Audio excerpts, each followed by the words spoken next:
ಅಮ್ಮನ ಮನೆಗೆ ನಾನು ಮಕ್ಕಳು ಬಂದ್ವಿ. ಮೈಸೂರಿಗೆ ಶಾಪಿಂಗ್ ಮಾಡಬೇಕಿತ್ತು, ಮದುವೆ ಶಾಪಿಂಗು. ನಾನು, ಆಂಟಿ, ನಮ್ಮ ಮಮ್ಮಿ, ನಮ್ಮ ಮಕ್ಕಳೆಲ್ಲ ಹೋಗ್ತಾ ಇದ್ದೀವಿ. ಮನೆಯಿಂದ ಬಸ್ ಸ್ಟ್ಯಾಂಡ್ ಸ್ವಲ್ಪ ದೂರನೇ ಇದೆ. ನಾನು ನಡ್ಕೊಂಡು ಹೋಗ್ತಾ ಇದ್ದೀನಿ. ತುಂಬ ರಶ್ ಇತ್ತು, ಸೀಟು ಸಿಕ್ಕಿರಲಿಲ್ಲ. ಸ್ವಲ್ಪ ಹೊತ್ತಾದ್ಮೇಲೆ ಸೀಟ್ ಬಿಟ್ಟರು. ಸೊ ನಾನು ಬಾಲಾಜಿ ಮುದ್ದು ಕೂತ್ಕೊಂಡ್ವಿ. ಬಸ್ಸು ತುಂಬ ರಶ್ ಇತ್ತು. ಬಾಲಾಜಿನ ಎತ್ಕೊಂಡಂಗೆ ನಿಂತಿದ್ದೆ, ಆಮೇಲೆ ಸೀಟ್ ಸಿಕ್ಕಿದ್ದು. ಆಮೇಲೆ ಕೂತ್ಕೊಂಡೆ. ಅಂತೂ ಇಂತೂ ಮೈಸೂರಿಗೆ ಬಂದ್ವಿ. ದೊಡ್ಡ ಗಡಿಯಾರದ ಹತ್ರನೇ ಇಳ್ಕೊಂಡ್ವಿ. ಇವತ್ತು ಭಾನುವಾರ ಆಗಿದ್ರಿಂದ ತುಂಬ ರಶ್ ಇತ್ತು. ಮೈಸೂರಲ್ಲಂತೂ ತುಂಬ ಜನನೇ ಇದ್ರು. ಈಗ ಗಾಂಧಿ ಸ್ಕ್ವೇರ್ ಹತ್ರ ಹೋಗ್ತಾ ಇದ್ದೀವಿ. ದೊಡ್ಡ ಗಡಿಯಾರದ ಹತ್ರ ಇಳ್ಕೊಂಡ್ಮೇಲೆ ಅಕ್ಕಪಕ್ಕ ತುಂಬ ಅಂಗಡಿಗಳಿದೆ. ಸ್ವಲ್ಪ ನಿಯರೆಸ್ಟಲ್ಲೇ ಅಂದರೆ ವಾಕೇಬಲ್ ಡಿಸ್ಟೆನ್ಸಲ್ಲೇ ಇವೆ.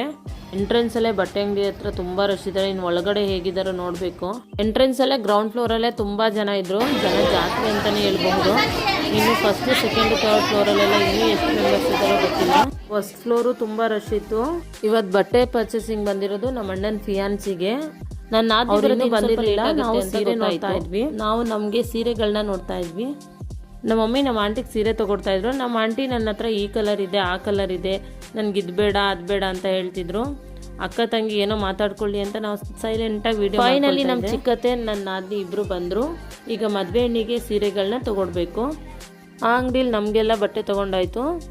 ಈಗ ಮದುವೆ ಹುಡುಗಿಗೆ ಸೀರೆ ತೊಗೋಬೇಕು ಬೇರೆ ಅಂಗಡಿಲಿ. ಆ ಬಟ್ಟೆ ಅಂಗಡಿ ಅಷ್ಟೊಂದು ರಶ್ ಇದೆಯಲ್ಲ ಅಂತ ಅಂದ್ಕೊಂಡೆ. ಈ ಬಟ್ಟೆ ಅಂಗಡಿಲೂ ಅಷ್ಟೇ ರಶ್ ಇದೆ. ಈ ಸೀರೆನೇ ಫಸ್ಟ್ ತೊಗೊಂಡಿದ್ದು. ಡ್ರೇಪ್ ಮಾಡಿ ತೋರಿಸಿ ಅಂತ ಕೇಳಿದ್ದಕ್ಕೆ ಡ್ರೇಪ್ ಮಾಡ್ತಿದ್ದಾರೆ. ತುಂಬ ಚೆನ್ನಾಗಿ ಕಾಣಿಸ್ತಿದೆ. ಇದಕ್ಕೆ ರೆಡ್ ಕಲರ್ ಬಾರ್ಡ್ರ್ ಕೊಟ್ಟಿದ್ರು. ಗ್ರೀನ್ ಕಲರ್ ಸಾರಿಗೆ ಪ್ಯಾರೆಟ್ ಗ್ರೀನು ತುಂಬ ಅಂದರೆ ತುಂಬಾ ಚೆನ್ನಾಗಿ ಕಾಣಿಸ್ತಿತ್ತು ಅವಳಿಗಂತೂ.